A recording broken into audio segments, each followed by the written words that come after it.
വിശുദ്ധ ഖുർആനിലെ 9-ാമത്തെ അധ്യായം സൂറത്ത് തൗബ. നിങ്ങൾ ഇന്ന് ഖുത്ബ കഴിഞ്ഞിട്ട്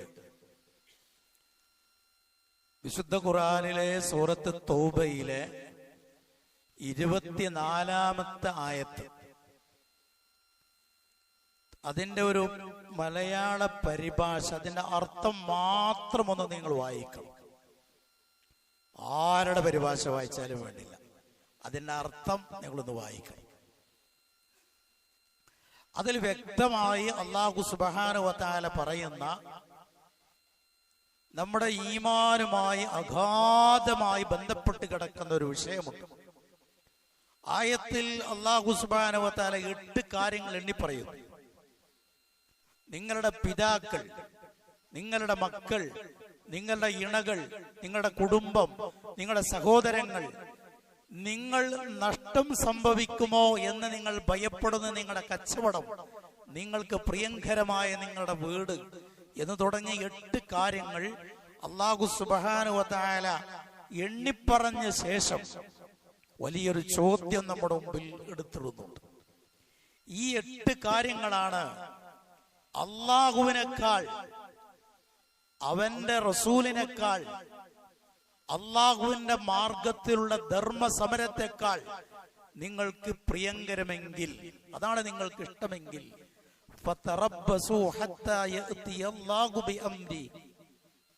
അല്ലാഹു തആല അവന്റെ ശിക്ഷ കൊണ്ടുവരുന്നത് നിങ്ങൾ കാത്തിരുന്നു കൊള്ളുക. വല്ലാഹു ലാ യഹ്ദിൽ ഖൗമൽ ഫാസിഖീൻ, അധർമ്മകാരികളായ ജനതയെ അല്ലാഹു നേർവഴിയിലാക്കുന്നതല്ല എന്ന് പറഞ്ഞിട്ടാണ് ആ വചനം അവസാനിപ്പിക്കുന്നത്. എന്ന് പറഞ്ഞാൽ ഒരു വിശ്വാസിക്ക് ഏറ്റവും അധികം സ്നേഹമുണ്ടാകേണ്ടത് സൃഷ്ടികളിൽ അല്ലാഹുവിന്റെ റസൂലിനോടാണ്. അടിസ്ഥാനപരമായി ഒരു വിശ്വാസി ഏറ്റവും അധികം സ്നേഹിക്കേണ്ടത് അല്ലാഹനെയാണ്. വല്ലദീന ആമനു അശദ്ദു ഹുബ്ബൻ ലില്ലാഹ്, വിശ്വാസികൾ ഏറ്റവും അധികം ശക്തമായി സ്നേഹിക്കുന്നത് അള്ളാഹുവിനെയാണ് എന്ന് ഖുർആൻ പറഞ്ഞിട്ടുണ്ട്. അള്ളാഹുവിനോടുള്ള ഉത്കടമായ, അടക്കാൻ കഴിയാത്ത സ്നേഹത്തിന്റെ ഭാഗമാണ് റസൂലുള്ളാഹി സ്വല്ലല്ലാഹു അലൈഹി വസല്ലമയോടുള്ള ഇത്തിബാഉം റസൂലുള്ളാഹിയോടുള്ള സ്നേഹവും. ഖുൽ ഇൻ കുൻതും തുഹിബ്ബൂനല്ലാഹ് ഫത്തബിഊനി, നിങ്ങൾ അള്ളാഹുവിനെ സ്നേഹിക്കുന്നുവെങ്കിൽ എന്നെ നിങ്ങൾ ഇത്തിബാ ചെയ്യണം എന്നാണ് ഖുർആൻ പറഞ്ഞിട്ടുള്ളത്. അള്ളാഹുവിനോട് സ്നേഹമുണ്ട് എന്നതിന്റെ തെളിവാണ് മുഹമ്മദ് നബി സല്ലല്ലാഹു അലൈഹി വസല്ലമയെ അനുധാവനം ചെയ്യുക എന്ന് പറയുന്നത്. സ്നേഹം എന്ന് പറഞ്ഞാൽ ഒരർത്ഥത്തിൽ അത് അനുധാവനമാണ്. നമുക്കൊരാളോട് സ്നേഹമുണ്ടെങ്കിൽ അയാളെ ഫോളോ ചെയ്യാൻ, അയാളെ പിൻപറ്റാൻ നമ്മൾ ഒരുക്കമായിരിക്കും. അതുകൊണ്ട് ഏറ്റവും അധികം നമ്മൾ സ്നേഹിക്കുന്ന റസൂലുള്ളാഹി സ്വല്ലല്ലാഹു അലൈഹി വസല്ലമയെ, അവിടുത്തെ ചര്യ കൃത്യമായി ജീവിതത്തിൽ എടുത്തണിയുക എന്നതാണ് അവിടുത്തോടുള്ള സ്നേഹത്തിന്റെ മർമ്മം എന്ന് പറയുന്നത്. അതല്ലാതെ ഞാൻ കഴിഞ്ഞ ആഴ്ച സൂചിപ്പിച്ചതുപോലെ മുസ്ലിം ലോകത്തിനിടയിൽ, മുസ്ലിങ്ങളിൽ ഏത് വിഭാഗമാകട്ടെ, മുസ്ലിങ്ങൾക്കിടയിൽ അവിതർക്കിതമായ വിഷയമാണ് റസൂലുള്ളാഹി സ്വല്ലല്ലാഹു അലൈഹി വസല്ലമയെ സ്നേഹിക്കണോ വേണ്ടേ എന്നുള്ളത് തർക്ക വിഷയമല്ല. സ്നേഹിക്കണമെന്ന വിഷയത്തിൽ തർക്കമില്ല. പക്ഷേ എങ്ങനെ സ്നേഹിക്കണം എന്നിടത്താണ് തർക്കമുള്ളത്. എങ്ങനെ സ്നേഹിക്കണം എന്നുള്ളത് ലളിതമാണ്. റസൂലുള്ളാഹി സ്വല്ലല്ലാഹു അലൈഹി വസല്ലമയുടെ ചര്യകൾ വള്ളിപ്പുള്ളി കോമ അർദ്ധവിരാമം കൂടാതെ മുഴുവനായും നമ്മുടെ മുമ്പിൽ രേഖപ്പെടുത്തി വെച്ചിട്ടുണ്ട്. അത് അപ്പടി ജീവിതത്തിലേക്ക് പകർത്തുക എന്നതാണ് അവിടത്തോടുള്ള സ്നേഹം എന്ന് പറയുന്നത്. അങ്ങനെയാണ് വേണ്ടത്. 1-2 കാര്യങ്ങൾ വളരെ ഓടിച്ച് ഞാൻ പറയാം. നബി സല്ലല്ലാഹു അലൈഹി വസല്ലമയോട് നമ്മെക്കാൾ സ്നേഹമുണ്ടായിരുന്നത് ആർക്കാണ്? സംശയമില്ല, സ്വഹാബത്തിനാണ്. സ്വഹാബത്ത് ഇന്ന് നമ്മുടെ നാട്ടിൽ കാണുന്നത് പോലെ അതിന്റെ ഒരു ചെറിയ രൂപത്തിലെങ്കിലും മൗലിദ് ആഘോഷിച്ചിരുന്നോ എന്ന് പരിശോധിച്ചാൽ, ആഘോഷിക്കണമെന്ന് പറയുന്നവരും വേണ്ടെന്ന് പറയുന്നവരും ഇരുകൂട്ടരും പറയുന്നു അങ്ങനെ ഒരു ആഘോഷം സ്വഹാബത്തിന്റെയോ നബിയുടെ കാലത്ത് ഇല്ല. അപ്പൊ ഇരുകൂട്ടർക്കിടയിലും യോജിക്കുന്ന ഒരു പോയിന്റ് ഇത് നബിയുടെ കാലത്ത് ഇല്ല എന്നാണ്. ഏറ്റവും കൂടുതൽ നബിനെ സ്നേഹിച്ചിരുന്നത് ആരാണ്? അത് സ്വഹാബത്താണ് എന്നുള്ള കാര്യത്തിലും തർക്കമില്ല. എങ്കിൽ പിന്നെ ആ സ്വഹാബത്ത് ചെയ്തതുപോലെ റസൂലുള്ളാഹി സ്വല്ലല്ലാഹി അലൈഹി വസല്ലമ പറഞ്ഞതുപോലെ ജീവിക്കുകയല്ലേ യഥാർത്ഥത്തിൽ വേണ്ടത്? ഇനി നിങ്ങൾ 4 ഖലീഫമാരുടെ ചരിത്രം ഒരു 2 മിനിറ്റ് കൊണ്ടൊന്ന് പരിശോധിച്ചു നോക്കൂ. 4 ഖലീഫമാരുടെ ഭരണകാലം എന്ന് പറയുന്നത് മൊത്തം 30 വർഷമാണ്. 4 ആളുകളുടെയും ഭരണം എടുത്തു നോക്കിയാൽ അത് 30 വർഷമാണ്.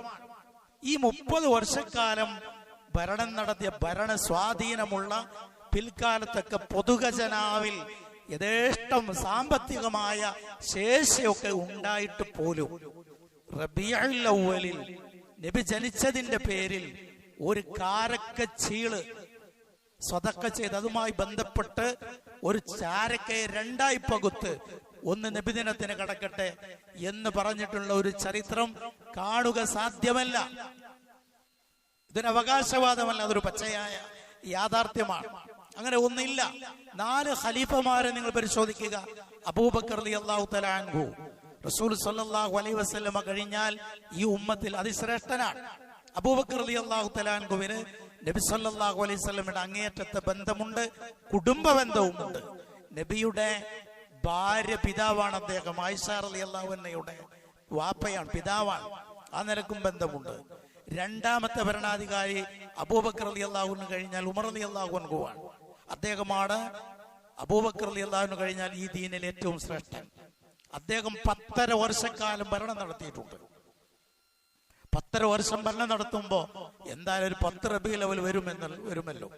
പക്ഷെ അദ്ദേഹത്തിന് നബി സല്ലല്ലാഹു അലൈഹി വസല്ലമയുടെ അങ്ങേയറ്റത്തെ ബന്ധമുണ്ട്, കുടുംബ ബന്ധവുമുണ്ട്. തന്റെ മകളുടെ ഭർത്താവാണ് റസൂലുള്ളാഹി സ്വല്ലല്ലാഹു അലൈഹി വസല്ലം. തന്റെ മകളുടെ ഭർത്താവാണ് റസൂലുള്ളാഹി സ്വല്ലല്ലാഹു അലൈഹി വസല്ലം. നിലക്ക് ബന്ധമുണ്ട്. ഉസ്മാൻ ഇബ്നു അഫ്ഫാൻ, അലി റളിയല്ലാഹു തആല അൻഹു, ഇവർ 2 പേരും റസൂലുള്ളാഹി സ്വല്ലല്ലാഹു അലൈഹി വസല്ലമയുടെ മക്കളുടെ ഭർത്താക്കന്മാരാണ്. ഉസ്മാൻ റളിയല്ലാഹു അൻഹു നബിയുടെ 2 പെൺമക്കൾ വിവാഹം ചെയ്തിട്ടുള്ള ആളാണ്. ദുന്നൂറൈനി എന്ന അപരനാമം അദ്ദേഹത്തിന് കിട്ടാനുള്ള കാരണം അതാണ് എന്നൊക്കെ നമുക്കറിയാം. അദ്ദേഹം 12ഓളം വർഷം ഭരണം നടത്തിയിട്ടുണ്ട്. അദ്ദേഹത്തിന്റെ ഭരണകാലത്താകട്ടെ പൊതുഖജനാവിൽ ഇഷ്ടം പോലെ ധനവുമുണ്ട്. ഗംഭീരമായ മൗലിദ് ആഘോഷിക്കാനുള്ള കാശും ചുറ്റുപാടും ഒക്കെ ഉണ്ടായിട്ടും അദ്ദേഹം നമ്മളെക്കാൾ എത്രയോ 10,000-കണക്കിന് മടങ്ങ് റസൂലുള്ളാഹി സ്വല്ലല്ലാഹു അലൈഹി വസല്ലമയെ സ്നേഹിച്ച ആളായിട്ട് പോലും അങ്ങനെ ഒരു ആചാരം അദ്ദേഹം ചെയ്തില്ല. അലി റളിയല്ലാഹു അൻഹു ഇങ്ങനെ മൊത്തത്തിൽ 30 വർഷക്കാലം അവർ ഭരണം നടത്തിയിട്ട് ആരും അത് ചെയ്തിട്ടില്ല. എന്നതിന് ശേഷം ചെയ്തിട്ടുണ്ടോ? അതുമില്ല. ഇത് ഹദസത്ത് ബഅദൽ ഖുറൂനിൽ മുഫദ്ദല, ഉത്തമ നൂറ്റാണ്ടിന് ശേഷം വന്നിട്ടുള്ള ഒരു സമ്പ്രദായമാണ് മൗലിദ് ആഘോഷം എന്ന് പറയുന്ന നമ്മുടെ നാടുകളിൽ നടക്കുന്ന ഈ കാര്യമെന്ന് ഇത് ആഘോഷിക്കുന്ന ആളുകൾ അംഗീകരിക്കുന്ന ഗ്രന്ഥങ്ങളിൽ വരെ രേഖപ്പെടുത്തിയിട്ടുള്ള കാര്യമാണ്. ഇതൊക്കെ പോട്ടെ, 4 മദ്ഹബിന്റെ ഇമാമുകൾ ജീവിച്ചിട്ടുള്ളത് ഈ ഉത്തമ നൂറ്റാണ്ടിലാണ്. 1-ാം മദ്ഹബുകാരനായ മഹാനായ അബൂ ഹനീഫ റഹിമഹുല്ലാഹ്, അദ്ദേഹത്തിന്റെ മദ്ഹബാണ് 1-ാമത്തെ മദ്ഹബ്. അദ്ദേഹം ഉത്തമ നൂറ്റാണ്ടിൽ ജീവിച്ച ആളാണ്, സഹാബികളെ കണ്ട ആളാണ്, താബിഈ പ്രമുഖനാണ്. അദ്ദേഹം ഇങ്ങനൊരു മൗലിദ് അതിനെക്കുറിച്ച് സൂചന പോലും നൽകിയിട്ടില്ലെന്ന് പറയുന്നു. 2-ാമത്തെ മദ്ഹബ് മാലിക്കി മദ്ഹബാണ്. അദ്ദേഹത്തിന്റെ മദ്ഹബിനും അങ്ങനെയൊന്നില്ല, അദ്ദേഹവും പറഞ്ഞിട്ടില്ല. 3-ാമത്തെ മദ്ഹബ് ശാഫിഈ മദ്ഹബാണ്. അതിന്റെ ക്രമമാണ് പറയുന്നത്. 3-ാമത്തെ മദ്ഹബ് ശാഫിഈ മദ്ഹബാണ്. ശാഫിഈ മദ്ഹബിലും അങ്ങനെയില്ല. 4-ാമത്തെ മദ്ഹബാണ് അഹ്മദ് ബിൻ ഹംബലി മദ്ഹബ് എന്ന പേരിൽ അറിയപ്പെടുന്നത്. അദ്ദേഹത്തിന്റെ മദ്ഹബിലും അങ്ങനെയില്ല. ഇവരൊക്കെ ഉത്തമ നൂറ്റാണ്ടിൽ ജീവിച്ചിട്ടുള്ള ആളുകളാണ്. അഇമ്മത്തുൽ അർബഅ എന്ന് പറയുന്ന ഏറ്റവും മദ്ഹബിന്റെ ഏറ്റവും പ്രമുഖരായ ഇമാമുകൾ ജീവിച്ചിട്ടുള്ള ഈ ഉത്തമ നൂറ്റാണ്ടിലും അങ്ങനെ ഒരു സമ്പ്രദായം ഉണ്ടായിട്ടില്ല. ആയിഷ റളിയല്ലാഹു തആല അൻഹ നബി സല്ലല്ലാഹു അലൈഹി വസല്ലമയുടെ വഫാത്തിന് ശേഷം അവർ ജീവിച്ചിരുന്നത് 10 പതിറ്റാണ്ടുകൾ അവർ ജീവിച്ചിരുന്നത് നബിയുടെ കാലത്ത് അവർ ജീവിച്ചിരുന്ന അതേ റൂമിലാണ്. അപ്പൊ നബിയുടെ ഖബറ് തൊട്ടടുത്തുണ്ട്, അപ്പുറത്തുണ്ട്, ഇതിനപ്പുറത്താ ജീവിക്കുന്നത്. നബിയുടെ വഫാത്തിന് ശേഷം അവർ അവിടെ ജീവിച്ചിരുന്നത്. ഏതെങ്കിലും ഒരു റബീഉൽ അവ്വലിൽ ആ ഖബറിന്റെ അടുത്ത് പോയിട്ട് ആഘോഷത്തിന്റെ പേരിൽ എന്തെങ്കിലും ഒരു കാര്യം ചെയ്തതായി രേഖപ്പെടുത്തി വെച്ചിട്ടില്ല എന്നാണ് പറയുന്നത്. നോക്കൂ നിങ്ങൾ, ഇങ്ങനെ വളരെ സുതാര്യമാണ് കാര്യം. മഹാനായ അഹ്മദ് ബിൻ ഹംബൽ ഇതിനോട് ചേർന്ന് അദ്ദേഹം പറഞ്ഞിട്ടുള്ളത്, അദ്ദേഹത്തിന്റെ ഒരു മുസ്നദ് എന്ന് പറയുന്ന വലിയൊരു ഹദീസ് ഗ്രന്ഥമുണ്ട്. 40,000 ഹദീസുകളാണ് ആ ഗ്രന്ഥത്തിൽ ഉള്ളത്. അദ്ദേഹം പറയാം, ഈ 40,000 ഹദീസുകൾ, ഓരോ ഹദീസ് ഞാൻ എഴുതി വെക്കുമ്പോൾ ആ ഹദീസിൽ പറഞ്ഞ കാര്യം കർമ്മത്തിൽ, ജീവിതത്തിൽ കൊണ്ടുവന്നിട്ടാണ് ഞാൻ എഴുതി വെച്ചിട്ടുള്ളത്. ഈ ഹദീസിൽ പറഞ്ഞ എല്ലാ കാര്യവും ഞാൻ എൻ്റെ ജീവിതത്തിൽ കൊണ്ടുവന്നിട്ടുണ്ട്. ഒരിക്കല് ഹിജാമ ചെയ്യുന്ന, കൊമ്പുവെക്കുക എന്ന് പറയുമ്പോൾ പഴയ ഭാഷയിൽ ഹിജാമ ചെയ്യുന്ന അതുമായി ബന്ധപ്പെട്ട ഒരു ഹദീസ് വന്നപ്പോ മഹാനായ അഹ്മദ് ബിൻ ഹംബൽ ആദ്യം പോയിട്ട് ഹിജാമ ചെയ്തിട്ടാണ് ഇത് എഴുതി വെച്ചത്. ആ സമയത്ത് അദ്ദേഹത്തിന് ഹിജാമ ചെയ്യേണ്ടുന്നൊരു സാഹചര്യമൊന്നുമില്ല. പക്ഷെ അദ്ദേഹം പറഞ്ഞു, ഇത് റസൂലിന്റെ ഹദീസിൽ ഉള്ളത് കൊണ്ട് ഞാനത് ചെയ്തിട്ടാണ് ഈ ഹദീസ് എഴുതി വെക്കുന്നത്.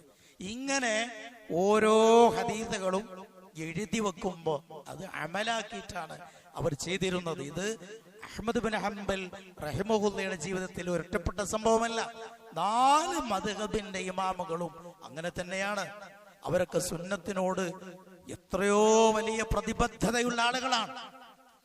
അവർ ആരും ഇതിനൊരു പച്ചക്കൊടി കാണിച്ചിട്ടില്ല, ഒരു സൂചന പോലും അതിനെ സംബന്ധിച്ച് നൽകിയിട്ടില്ല എന്നാണ്. എന്നാൽ ഞാൻ ആരെയും കുറ്റപ്പെടുത്തുകയല്ല. നമ്മുടെ ഇക്കാലത്തുള്ള പല സഹോദരങ്ങളും പറയുന്നത് നബി ജനിച്ച ആ ദിവസം എന്ന് പറയുന്നത് ലൈലത്തുൽ ഖദ്റിനേക്കാൾ ശ്രേഷ്ഠമാണ് എന്നാണ് എഴുതി വച്ചിരിക്കുകയാണ്. ഇന്നാ അൻസൽനാഹു ഫീ ലൈലത്തുൽ ഖദ്ർ, ഖുർആൻ നാം ഇറക്കി ആ ലൈലത്തുൽ ഖദ്റിലാണ് നാം അതിനെ ഇറക്കിയത്. ലൈലത്തുൽ ഖദ്ർ എന്ന് പറയുന്നത് 1000 മാസത്തെക്കാൾ ശ്രേഷ്ഠമാണ്. 83 വർഷവും 4 മാസവും, അതാണ് 1000 വർഷം, 1000 മാസം എന്ന് പറയുന്നത്. അതിനേക്കാൾ ശ്രേഷ്ഠമായ ഒരു രാത്രിയിലാണ്, ലൈലത്തുൽ ഖദ്റിലാണ് അല്ലാഹു തആല ഖുർആൻ അവതരിപ്പിക്കാൻ തുടങ്ങിയത്. ആ രാത്രിയേക്കാൾ ശ്രേഷ്ഠമാണ് നബി സല്ലല്ലാഹു അലൈഹി വസല്ലമ ജനിച്ച ദിവസം. അങ്ങനെ ഒരു സ്വഹീഹ ഹദീസ് ഉണ്ടെങ്കിൽ നമ്മൾ സ്വീകരിക്കും. നമുക്കത് ബുദ്ധിക്ക് യോജിക്കണമെന്നില്ല, പിടിവാശിയുള്ള ആളുകളല്ല നമ്മൾ. അതൊക്കെ നമ്മുടെ ബുദ്ധിക്ക് യോജിച്ച ഹദീസെ സ്വീകരിക്കുന്നു എന്ന് പറയുന്ന ആളുകളെയല്ല നമ്മൾ. അങ്ങനെ ഒരു ഹദീസ് സ്ഥിരപ്പെട്ട രീതിയിൽ റസൂലുള്ളാഹി സ്വല്ലല്ലാഹു അലൈഹി വസല്ലമയിൽ വന്നിട്ടുണ്ടെങ്കിൽ അത് ഒന്നാമതായി സ്വീകരിക്കുന്നത് നമ്മളാണ്. പക്ഷേ അങ്ങനെ ഒരു ഹദീസ് ഇല്ല, അങ്ങനെ സംഭവമില്ല എന്ന് മാത്രമല്ല, നബി സല്ലല്ലാഹു അലൈഹി വസല്ലമ പറയാത്തൊരു കാര്യമോ റസൂലുള്ളാഹി നൽകാത്തൊരു കാര്യമോ ഒരു ദിനത്തിന് നൽകുന്നത് വളരെ അപകടമാണ്. റസൂലുള്ളാഹി സ്വല്ലല്ലാഹു അലൈഹി വസല്ലമ ഇങ്ങനെ ഒരു ഹദീസ് പറഞ്ഞിട്ടുണ്ട് എന്നാരെങ്കിലും പറഞ്ഞാൽ മനഃപൂർവ്വമാണത് പറയുന്നതെങ്കിൽ അതിനെക്കുറിച്ച് റസൂൽ പറഞ്ഞു, മൻ കദബ അലയ്യ മുതഅമ്മിദൻ ഫല്യതബവ്വ മഖഅദഹു ഫിന്നാർ. എന്റെ പേരിൽ മനഃപൂർവ്വം ഒരാൾ കളവ് പറഞ്ഞാൽ നരകത്തിൽ അവനൊരു സീറ്റ് റിസർവ് ചെയ്ത് കൊള്ളട്ടെ എന്നാണ് റസൂലുള്ളാഹി സ്വല്ലല്ലാഹു അലൈഹി വസല്ലമ പറഞ്ഞിട്ടുള്ളത്. അതുകൊണ്ട് റസൂലുള്ളയോടുള്ള സ്നേഹപ്രകടനം എന്ന് പറയുന്നത് അത് ഇത്തിബായിലൂടെയാണ്. സ്വഹാബത്ത് എങ്ങനെയാണ്? നബി ഒരു കാര്യം പറഞ്ഞാൽ പിന്നെ അത് കുറച്ച് കഴിഞ്ഞിട്ട് നീട്ടിവെക്കുന്ന പരിപാടില്ല. ഇത്തിബായിന്റെ അങ്ങേറ്റത്തെ ഉജ്ജ്വലമായ മാതൃകയാണ് സ്വഹാബത്തിൽ നമുക്ക് കാണാൻ പറ്റുക. ഒരു കാര്യം കൂടെ പറഞ്ഞ് ഞാൻ അവസാനിപ്പിക്കാം. റസൂലുള്ളാഹി സ്വല്ലല്ലാഹു അലൈഹി വസല്ലം 17-16 മാസം ബൈത്തുൽ മുഖദ്ദസിലേക്ക് തിരിഞ്ഞാണ് നമസ്കരിച്ചിരുന്നത്. പിന്നെയാണ് കഅബയിലേക്ക് തിരിഞ്ഞ് നമസ്കരിക്കാനുള്ള വിധി വരുന്നത്. ഈ കഅബയിലേക്ക് തിരിഞ്ഞ് നമസ്കരിക്കണമെന്നുള്ള നിയമം അറിയാതെ ആ ആയത്ത് ലഭ്യമാകാത്ത ആളുകള് അവർ ബൈത്തുൽ മുഖദ്ദസിലേക്ക് തന്നെ തിരിഞ്ഞ് നിസ്കരിക്കുക. ആ സമയത്ത് ഖുബയിൽ, ആ സമയത്ത് മദീനയിൽ നിന്ന് ഒരാൾ വന്നിട്ട് പറഞ്ഞു, നബി സല്ലല്ലാഹു അലൈഹി വസല്ലമയ്ക്ക് കഅബയെ ഖിബലയാക്കി നമസ്കരിക്കണമെന്ന് പറയുന്ന ഒരു ആയത്ത് ഇറങ്ങിയിട്ടുണ്ട് എന്ന് നമസ്കരിക്കുന്ന ആളുകളോട് വിളിച്ചു പറഞ്ഞു. നമസ്കരിക്കുന്ന ആളുകൂടാ പറയുന്നത്. ആ സംസാരം കേട്ട ഉടനെ അവർ നമസ്കാരത്തിലാണ് തിരിഞ്ഞു. അവര് ഏതായാലും ഈ നിസ്കാരം എങ്ങനെ പോട്ടെ, അടുത്ത വക്തി നമുക്ക് കഅബയിലേക്ക് നിസ്കരിക്കാൻ തീരുമാനിച്ചില്ല. ഈ നിസ്കാരത്തിൽ തന്നെ, അത് സുബഹി നിസ്കാരമാണ്, ഒരു റക്അത്ത് ബൈത്തുൽ മുഖദ്ദസിലേക്കും ഒരു റക്അത്ത് കഅബയിലേക്ക് ആക്കിയിട്ടാണ് അന്ന് നിസ്കരിച്ചു. ഇവിടെ നോക്കൂ നിങ്ങൾ, റസൂലുള്ള ഒരു കാര്യം പറഞ്ഞു എന്ന് കേട്ടാൽ പിന്നെ അവിടെ താമസമില്ല. റസൂലുള്ളാഹി സ്വല്ലല്ലാഹു അലൈഹി വസല്ലം ഒരിക്കൽ നമസ്കാരത്തിൽ പെട്ടെന്ന് ചെരുപ്പഴിച്ചു മാറ്റി. അപ്പൊ സ്വഹാബികൾ മൊത്തം ചെരുപ്പഴിച്ചു മാറ്റി. ചെരുപ്പിട്ട് നിസ്കരിക്കാൻ ചെരുപ്പിന് നജസൊന്നും ഇല്ലെങ്കിൽ അപ്പൊ ചെരുപ്പിട്ട് നിസ്കരിക്കാം. അങ്ങനത്തെ പള്ളിയിലല്ല വരണം. ഇപ്പോ മയ്യിത്ത് നിസ്കാരമൊക്കെ ഒരു പൊതു സ്ഥലത്ത് നിസ്കരിക്കാൻ ചെരുപ്പൊക്കെ ഇട്ട് നിസ്കരിക്കാം. അങ്ങനെ നമസ്കരിക്കുമ്പോൾ റസൂൽ പെട്ടെന്ന് ചെരുപ്പഴിച്ചു മാറ്റി. സ്വഹാബത്തും പെട്ടെന്ന് ചെരുപ്പഴിച്ചു. നിസ്കാരം കഴിഞ്ഞപ്പോൾ റസൂൽ ചോദിച്ചു, നിങ്ങൾ എന്തിനാ ചെരുപ്പഴിച്ചു? സ്വഹാബത്താണ്, നിങ്ങൾ അയച്ചത് കണ്ടു, നമ്മളും അയച്ചു, അത്രേ ഉള്ളൂ. നിങ്ങൾ എന്താണ് ചെയ്യുന്നത് അത് നമ്മൾ ചെയ്യും. ഇതാണ് റസൂലുള്ളാഹി സ്വല്ലല്ലാഹു അലൈഹി വസല്ലമയുടെ അനുചരന്മാരുടെ സ്വഭാവം, ഇത്തിബാ. അതവർക്ക് അങ്ങേയറ്റത്തെ നബി സല്ലല്ലാഹു അലൈഹി വസല്ലമയോടുള്ള സ്നേഹത്തിന്റെ ഭാഗമാണ്. എന്നാൽ പിന്നെ നല്ലതല്ലേ, ഭക്ഷണം കൊടുക്കല്ലേ, അങ്ങനെ തുടങ്ങി ഖുർആൻ ഓതല്ലേ, ഇങ്ങനെ നല്ലതല്ലേ എന്ന് തീരുമാനിച്ചിട്ട് ചെയ്യുന്ന ചില കാര്യങ്ങളുണ്ട്. ഇതൊക്കെയാണ് ഇതിന്റെയൊക്കെ ന്യായങ്ങൾ പറയാറുള്ളത്. ദീനിൽ ഒരു ഇബാദത്ത് നല്ലതല്ലേ എന്ന നിലക്ക് നമുക്ക് ചെയ്യാനുള്ള അധികാരമില്ല. ദീൻ പറയേണ്ടത് അള്ളയാണ്. മുഹമ്മദ് നബി സല്ലല്ലാഹു അലൈഹി വസല്ലമ ആ ദീന് നമുക്ക് എത്തിച്ചു തരുന്ന മുബല്ലിഗാണ്. നബി ശാരിയ പോലുമല്ല, നിയമനിർമ്മാതാവ് അള്ളയാണ്. ആ നിയമം നമുക്ക് എത്തിച്ചേരുന്ന ആളാണ് മുഹമ്മദ് നബി സല്ലല്ലാഹു അലൈഹി വസല്ലം. ഇനി നോക്കൂ നിങ്ങൾ, ബാങ്ക് ഇപ്പൊ നമ്മൾ പെരുന്നാൾ നമസ്കാരത്തിന് ബാങ്ക് കൊടുക്കാറില്ല. പെരുന്നാൾ നമസ്കാരത്തിന് നമ്മൾ ബാങ്ക് വിളിക്കാറില്ല. ബാങ്കിലല്ലേ ശ്രേഷ്ഠ, ബാങ്ക് സ്ഥിരപ്പെട്ട സംഗതിയല്ലേ, ബാങ്ക് ദീനിൽ സ്ഥിരപ്പെട്ടതാണല്ലോ. ബാങ്കിന്റെ ശ്രേഷ്ഠത റസൂൽ പറഞ്ഞിട്ടുള്ളത്, ബാങ്ക് കേട്ടുകഴിഞ്ഞാൽ പിശാച് ആ ബാങ്ക് കേൾക്കാൻ കഴിയാത്ത അത്ര ദൂരത്തേക്ക് പോകുന്നു, അത്രയും ശ്രേഷ്ഠാണ്. മാത്രമല്ല, ബാങ്ക് വിളിക്കുമ്പോ ആ ശബ്ദം കേൾക്കുന്ന ഇടത്തുള്ള ഓരോ വസ്തുക്കളും ഈ ബാങ്ക് വിളിക്കുന്ന ആൾക്ക് നാളെ മഹ്ശറിൽ അനുകൂലമായി സാക്ഷ്യം പറയും എന്ന് റസൂലുള്ളാഹി സ്വല്ലല്ലാഹു അലൈഹി വസല്ലം പറഞ്ഞിട്ടുണ്ട്. അങ്ങനെ ഒരുപാട് ശ്രേഷ്ഠതയുള്ള വലിയ ഒരു പുണ്യകർമ്മമാണ് ബാങ്ക്. ആ ബാങ്ക് എന്താ നമ്മള് പെരുന്നാൾ നിസ്കാരത്തിന് കൊടുക്കാത്തത്? എന്താ പെരുന്നാൾ നിസ്കാരത്തിന് ബാങ്ക് കൊടുക്കാത്തത്? എന്താ?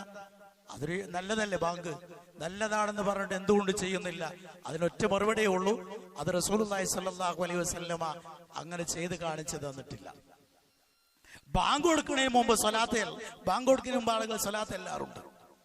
പക്ഷേ നബി സല്ലല്ലാഹു അലൈഹി വസല്ലമ ബാങ്കിന് ശേഷമാണ് സ്വലാത്ത് ചൊല്ലിയിരുന്നത്. ബാങ്ക് കഴിഞ്ഞിട്ട് സ്വലാത്ത് ചൊല്ലിയിട്ട് അല്ലാഹുമ്മ റബ്ബ ഹദിദ് ദഅവ എന്ന പ്രാർത്ഥന ചൊല്ലലാണ് റസൂലുള്ളാഹി സ്വല്ലല്ലാഹു അലൈഹി വസല്ലമയുടെ ചര്യ.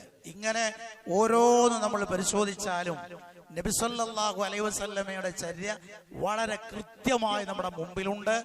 അത് മനസ്സിലാക്കി ജീവിതത്തിൽ പാലിക്കലാണ് യഥാർത്ഥ പ്രവാചക സ്നേഹം എന്ന് പറയുന്നത്.